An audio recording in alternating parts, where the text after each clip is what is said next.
Assalamualaikum warahmatullahi wabarakatuh. Selamat pagi adik-adik. Hari ini seperti biasa kita akan melakukan kuliah mengenai sample size atau sample size calculation. Saya Budi Suryatmiko dari Departemen IKM akan mencoba menjelaskan materi ini. Namun sebelum kita masuk ke materi, kita akan melihat terlebih dahulu kurang lebih seperti apa mind mapping dari materi ini. Oke, kita lihat seperti di slide ini. Jadi adik-adik sekalian, untuk sample size calculation secara garis besar kita akan bagi berdasarkan studinya ya. Ada yang descriptive study dan juga ada yang analytic study. Untuk descriptive study nanti kita akan pecah menjadi penghitungan sampelnya berdasarkan variabel outcome yang kita teliti. Ada variabel yang berbentuk kategorik ataupun dichotomous outcome dan juga ada variabel yang berbentuk continuous outcome ataupun numerik variabel.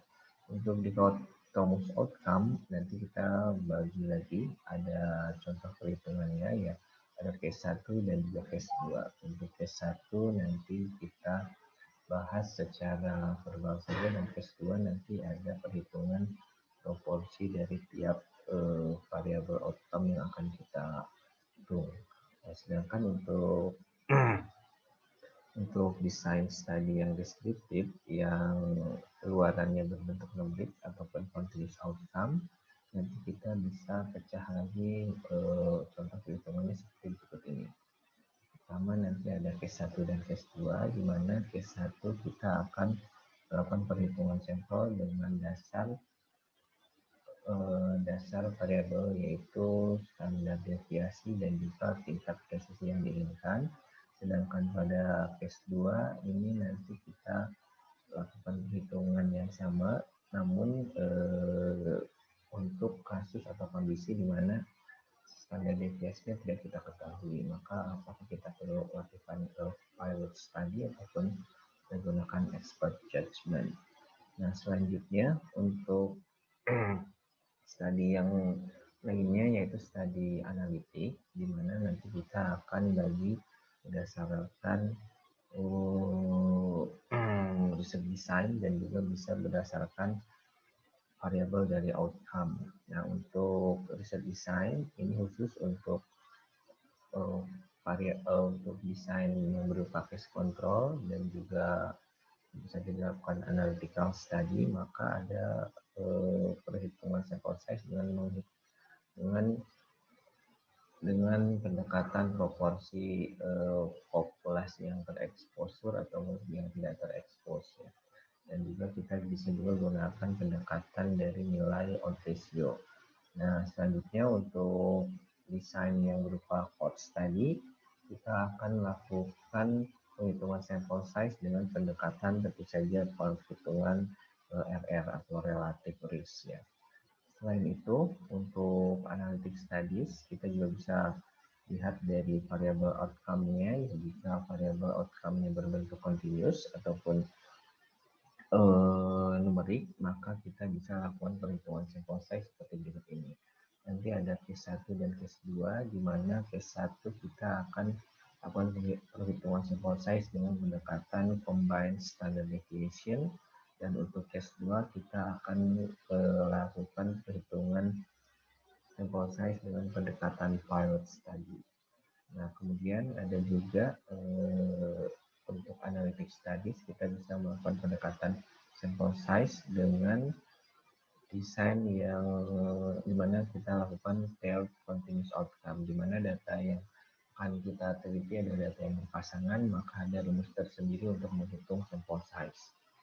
Dan yang terakhir pada analytic study, untuk menghitung sample size kita juga bisa melakukan pendekatan korelasi ataupun studi yang akan kita teliti ada studi korelasi, maka kita dapat lakukan perhitungan sample size dengan pendekatan atau perhitungan dengan perhitungan koefisien korelasi.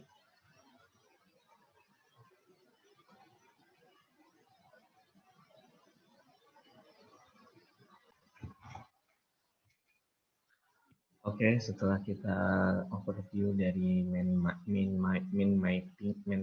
daripada sample size calculation, sekarang kita akan masuk ke teknik perhitungan sampel. Materi ini berasal dari Dr. Kurnia Wahyudi, Departemen of Public Health. Oke, kita lanjut ke contoh perhitungan yang pertama. Yang pertama adalah untuk descriptive study dengan dichotomous outcome variable. Jadi di sini ceritanya kita akan melakukan penelitian di mana akan menjabarkan spektrum dari HIV-related skin disorder terkait prevalensi dan juga relasinya terhadap jumlah density 4 pada pasien-pasien HIV seropositif di Jawa Barat pada Januari hingga Desember 2022. Di Asia Tenggara, si prevalensinya sudah diketahui, bisa dilihat dari Singapura, Thailand, dan Malaysia dengan data seperti tersebut di atas. Namun kita belum punya data dari Indonesia ataupun Jawa Barat. Maka kita bisa jabarkan terlebih dahulu bagaimana proses penghitungan sampel size-nya. Nah, pertama kita tentukan dulu target populasi dengan pertanyaan penelitian di atas, maka target populasi ataupun target populasi daripada studi kita, maka targetnya adalah seluruh HIV seropositif patient in West Java. Dan kemudian kita juga jabarkan terlebih lanjut tentang accessible population. Jadi accessible population yang bisa kita tentukan adalah seluruh pasien HIV positif di teratai klinik Hasan Sadikin Hospital pada 12 bulan tadi, 12 bulan periode yang kita tentukan. Di sini teratai klinik adalah klinik utama untuk pengobatan dan juga care and treatment dari infected HIV pasien di West Java, Indonesia. Nah, dan setelah kita tentukan accessible population, maka kita tentukan dulu studi unit dari penelitian kita. Maka studi unitnya adalah pasien HIV seropositif yang berobat ke klinik teratai di AS Hasan Sadikin. Nah, kemudian kita juga harus pertimbangkan apakah kita mempunyai sampling trend ataupun data pasien-pasien di waktu tersebut. Jika tidak ada, maka mengambil sampel yang paling mungkin adalah dengan consultative sampling teknik, di mana studi unit adalah seluruh pasien yang berobat ke klinik teratai tadi selama periode waktu yang sudah ditentukan.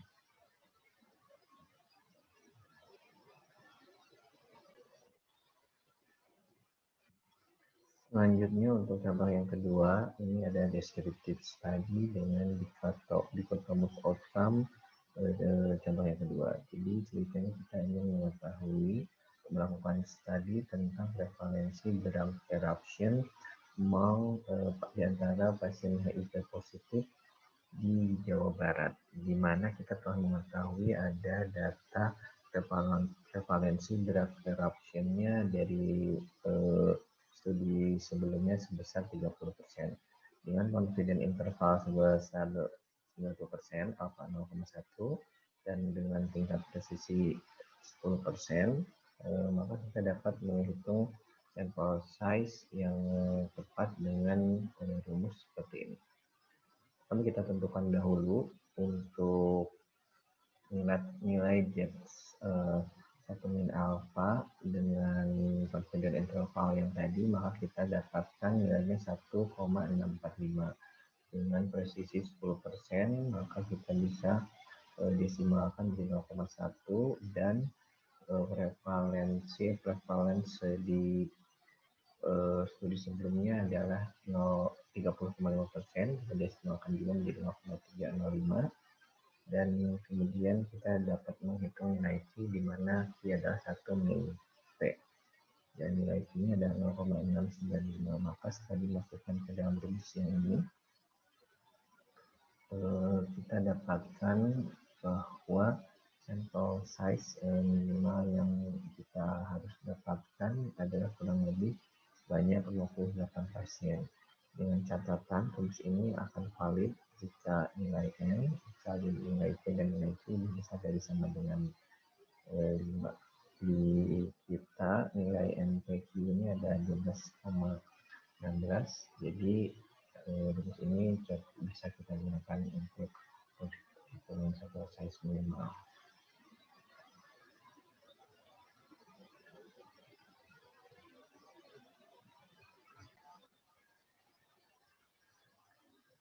Selanjutnya kita mulai masuk ke descriptive study, di mana variabel outcome yang kita cari adalah variabel continuous atau numerik.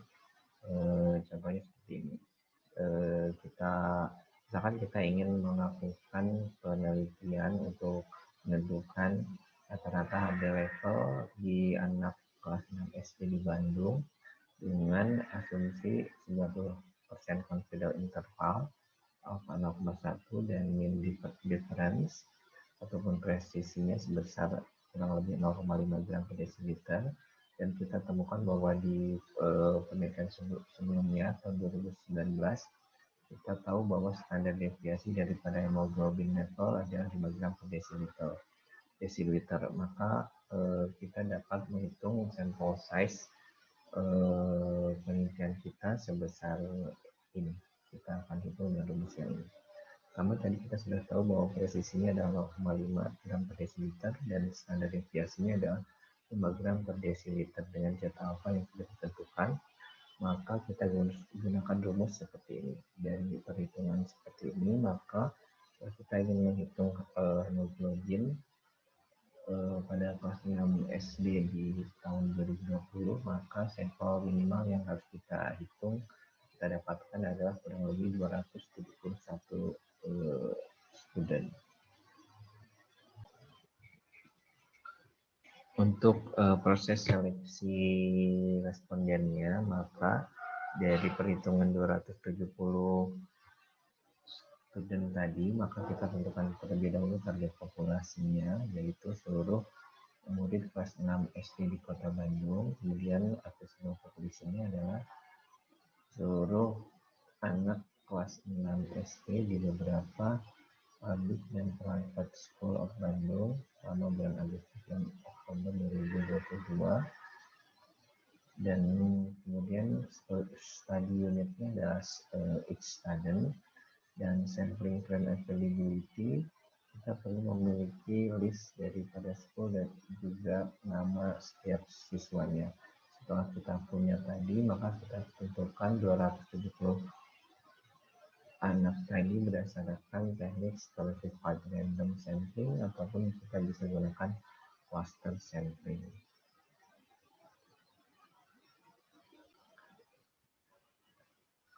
Untuk contoh perhitungan sampel berikutnya masih dengan descriptive study terhadap continuous outcome variable. Jadi untuk kasus yang ini ceritanya kita akan melakukan penelitian untuk mengetahui nilai rata-rata dari fasting blood glucose for among medical student batch 2022 di Fakultas Medicine, Faculty of Medicine X, dengan asumsi bahwa confidence intervalnya kurang lebih alpha 0,1 dan mean difference-nya atau presisinya 5 gram per desiliter. Namun pada contoh kali ini kita tidak memiliki nilai standar deviasi dari penelitian sebelumnya. Jadi bagaimanakah kita dapat menghitung sampel size minimum? Maka ada beberapa metode yang bisa kita lakukan. Ini kita jabarkan terlebih dahulu dengan Z alpha-nya, Z alpha-nya pada two-sided design 1,645 dan presisinya 50 liter. Namun standar deviasi dari penelitian sebelumnya belum diketahui. Maka apa yang perlu kita kerjakan terlebih dahulu? Pertama, kita dapat melakukan pilot study. Pilot study adalah studi awal, mana kita menghitung dari data di lapangan terhadap beberapa atau sekelompok sebagian daripada populasi yang akan kita ukur. Misalnya kita lakukan penghitungan fasting blood glucose pada 10-15 mahasiswa, maka kita dapat hitung nilai standar deviasinya. Misalkan dari pilot study tadi kita mendapatkan kurang lebih 13,7 mg per desiliter, maka standar deviasi ini bisa kita masukkan ke dalam rumus. Maka didapatkan bahwa sampel size minimum yang kita harus dapatkan adalah kurang lebih 20 atau 21 mahasiswa. Cara yang kedua adalah kita bisa melakukan perhitungan standar deviasi dengan perhitungan dan perkiraan standar deviasi. Biasanya kita dapat jika kita misalkan kita tahu bahwa fasting blood glucose nilainya di antara 70 sampai 130, maka kita dapat mengestimasi standar deviasi dengan cara melakukan perhitungan seperempat kali min daripada si fasting blood glucose yang normal, maka didapatkan bahwa standar deviasinya adalah 15 mg.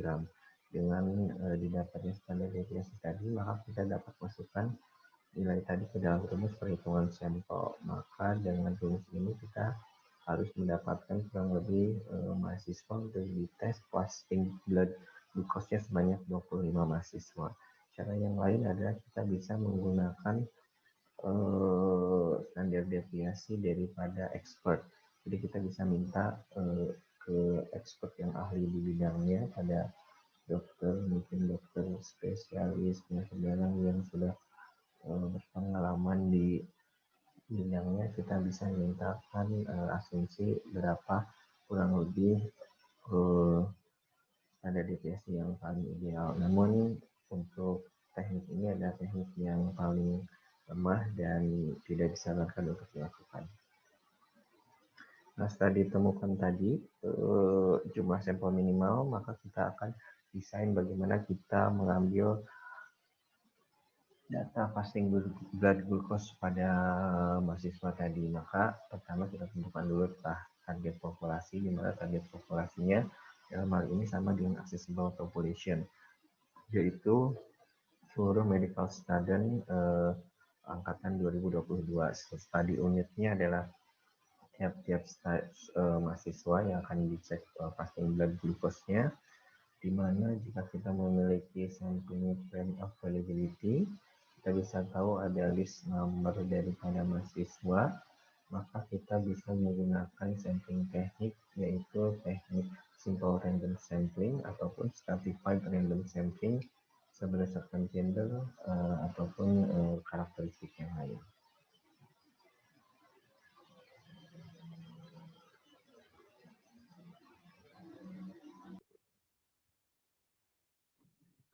Selanjutnya kita akan masuk ke analytical study dengan desain case control yang tidak di-match atau unmatched case control study. Untuk contoh sample size desain ini, kita berasumsi bahwa peneliti ingin melakukan pemeriksaan ataupun ingin melakukan penelitian apakah diabetes berasosiasi dengan peningkatan resiko TB di suatu komunitas di Indonesia. Dari studi sebelumnya kita ketahui bahwa proporsi diabetes pada kontrol grup adalah kurang lebih 3%, dan perbedaan signifikan difference between proporsi diabetes pada TB patient dan juga proporsi diabetes pada kontrol grup kita tentukan kurang lebih 10% dengan alfa yang 0,1 dan beta 0,2, dan kita gunakan one-sided hypothesis, maka berapakah responden ataupun sampel minimum yang kita harus dapatkan agar penelitian kita didapatkan hasil yang maksimal atau sesuai dengan asumsi yang tadi. Maka kita bisa lakukan mungkin kita sebut dynamic table ataupun kita kontrak terlebih dahulu, kurang lebih seperti ini, dengan proporsi diabetes pada kontrol kurang lebih adalah 3% dan juga perbedaan proporsi antara diabetes pada grup kasus dan juga kontrol kurang lebih 10%, maka berapakah sampel minimum yang harus kita dapatkan? Dari rumus Z-test yang awal, maka kita bisa tentukan nilai P-aksen atau P-topi-nya. P-aksen dan P-topi ini akan kita masukkan ke dalam perhitungan rumus penentuan sampel size. Ya. Nah, kita tentukan terlebih dahulu, ini ada proporsi exposure among control group, jadi proporsi diabetes pada grup kontrol, dan juga perbedaan proporsi antara expose dan juga grup kasus dan kontrol kurang lebih 10%, jadi kita desimalkan menjadi 0,1 dengan alpha yang one sided kurang lebih 1,282. Maka kita bisa tentukan sampel size yang harus kita dapatkan. Tentu saja dengan perhitungan ini kita tetap melakukan perhitungan dengan aspek etik seberapa banyak pasien yang perlu kita dapatkan. Maka setelah dihitung S1 kurang lebih akan dapat 0,13, Q1 didapatkan 0,87, Q2 0,97 dan P kurang lebih 0,08 dan Q-nya ada 1 min P. Setelah kita dapatkan nilai ini semua, kita bisa langsung masukkan ke dalam rumus perhitungan sampel unmatched case control kurang lebih, maka kita akan dapatkan 65,46 sampel yang harus kita dapatkan untuk setiap grup, ya, untuk grup cases dan juga grup kontrol. Jadi mungkin totalnya ada kurang lebih 120 atau 132-an responden ataupun kasus untuk kedua grup kasus dan kontrol. Untuk studi yang seperti ini kita juga bisa melakukan perhitungan sampel size dengan pendekatan minimum odds ratio yang akan kita temukan. Di sini kita tentukan bahwa odds ratio minimumnya kurang lebih adalah 3, maka dengan cara yang sama kita bisa lakukan perhitungan sampel size minimumnya. Maka kita jabarkan terlebih dahulu detail-detail dari perhitungannya. Setelah kita dapatkan nilai-nilai ini, maka kita bisa masukkan langsung ke dalam rumus. Untuk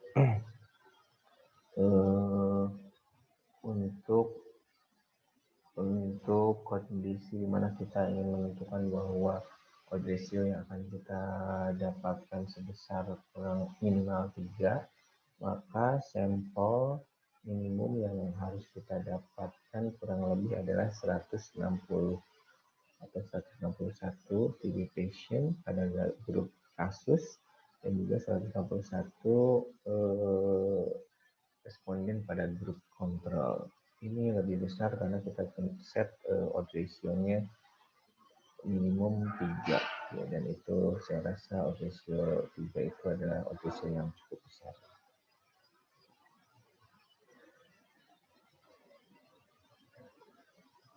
Selanjutnya kita masuk ke sampel size dengan desain cohort study. Jadi untuk desain cohort study ini kita akan melakukan perhitungan sampel size dengan pendekatan tentu saja RR atau relative risk, ya, dengan asumsi-asumsi yang lain telah kita tentukan terlebih dahulu seperti alpha 0,1, beta 0,2, one size hypothesis. Dan dari penelitian sebelumnya telah didapatkan bahwa 9,6% of culture sputum specimen on non-diabetic pasien were positif. Jadi kita ingin investigasi apakah DM menyebabkan negatif efek pada treatment TB pasien, maka berapakah jumlah pasien yang harus kita dapatkan? Kita dapat hitung seperti ini. Pertama, kita buat dulu dari table untuk desain cohort study, di mana pada cohort study kita akan melakukan perhitungan proporsi, ya, di mana relatif risk atau ya relatif risk pada desain cohort ini kita dapatkan dengan rumus P1 dan P2, di mana P1 adalah A dibagi A plus B dan P2 adalah C dibagi C plus D. Dengan rumus dasar yang sama, Z test, kita akan menghitung sampel size minimum, dan setelah di sini mungkin agak beda, ya. Jadi untuk yang P2 adalah proporsi outcome dari yang positif mau non-exposed group. Jadi proporsi outcome positif pada non-exposed grupnya bisa kita dapatkan juga pada previous study, atau juga bisa kita dapatkan dari pilot study dengan RF kurang lebih 2,65. Maka kita hitung secara detail angka-angka selanjutnya. Maka nanti didapatkan bahwa sampel minimum yang harus kita cari untuk cohort study ini adalah kurang lebih 52 pasien untuk pasien TB dengan DM dan 52 pasien TB tanpa DM. Ya, itu berdasarkan exposure-nya, ya. Kurang lebih seperti itu.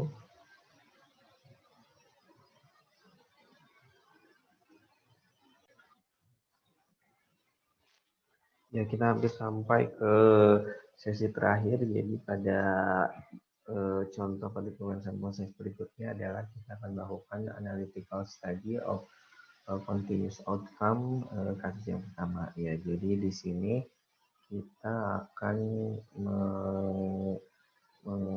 melakukan penelitian untuk mencari perbedaan efikasi daripada salbutamol dan ipatropin bromide untuk terapi asma, di mana peneliti ingin melakukan randomized trial daripada efek obat ini terhadap forced expiratory volume pada 1 detik 2 minggu setelah dilakukan treatment, di mana di studi sebelumnya dilaporkan bahwa PEF in person with treated asthma was 2 liter dengan standar deviasinya adalah 1 liter.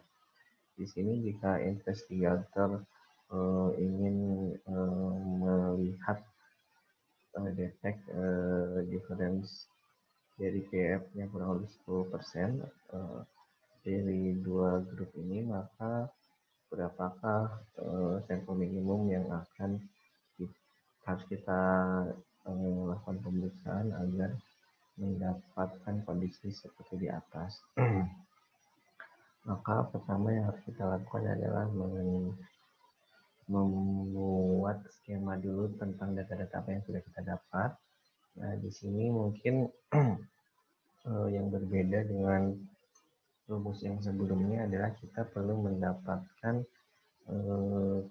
nilai S yang berbeda. S yang kita inginkan adalah combined standard deviation of two group from previous study. Jadi dengan Z alpha yang seperti ini dan juga kurang lebih presisinya kurang lebih ingin didapatkan sebesar 10% dari 2 liter, yaitu 0,2. Maka pertama yang harus kita lakukan adalah kita menghitung standar deviasi gabungan dengan rumus seperti ini. N dikali standar deviasi 1 dibagi N tambah N2 dikali standar deviasi 2, N1 plus N2 min 2. N adalah total observasi yang dilakukan pada standar deviasi 1 dan N2 adalah total observasi pada perhitungan standar deviasi 2. maka kita lakukan perhitungan rumus seperti ini.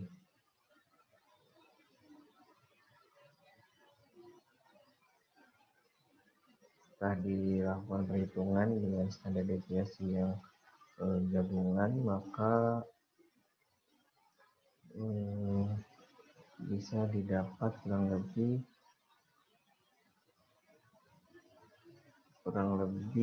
responden yang harus kita dapatkan untuk melakukan penelitian dengan asumsi di atas adalah sebanyak 310 responden ataupun observasi. Kemudian untuk kasus yang kedua, di mana kita akan melakukan penelitian yang sama, namun kita tidak memiliki data combine standar deviasi daripada literatur. Maka apa yang harus kita lakukan? Seperti yang sebelumnya, kita bisa lakukan pilot study untuk case kita dengan mengambil 10 atau 15 pasien dari setiap grup, kemudian kita hitung standar deviasi pada populasi penelitian kita.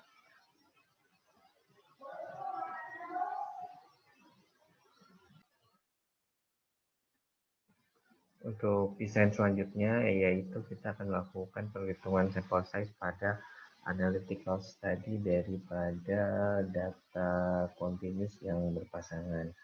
Di sini dicontohkan bahwa kita ingin melakukan clinical trial untuk membandingkan blood cholesterol level mau pasien mendapatkan drug X dengan standar terapi, di mana kita akan melakukan matching terhadap usia, jenis kelamin, dan juga BMI. Dari literatur sebelumnya dikatakan bahwa standar deviasi dari obat ini adalah kurang lebih 30 mm Hg per miligram per desiliter, dan alfa dan beta kurang ditetapkan sebesar 0,1 dan 0,1, maka dan juga minimum difference among two group kita tentukan kurang lebih 20 mg per desiliter. Maka sampel size yang harus kita dapatkan adalah ini. Kita sudah dapatkan data-data seperti itu, maka rumusnya agak berbeda. Untuk PRV test kita akan gunakan rumus yang ini. Kita temukan apa dibagi F1 dikocokkan,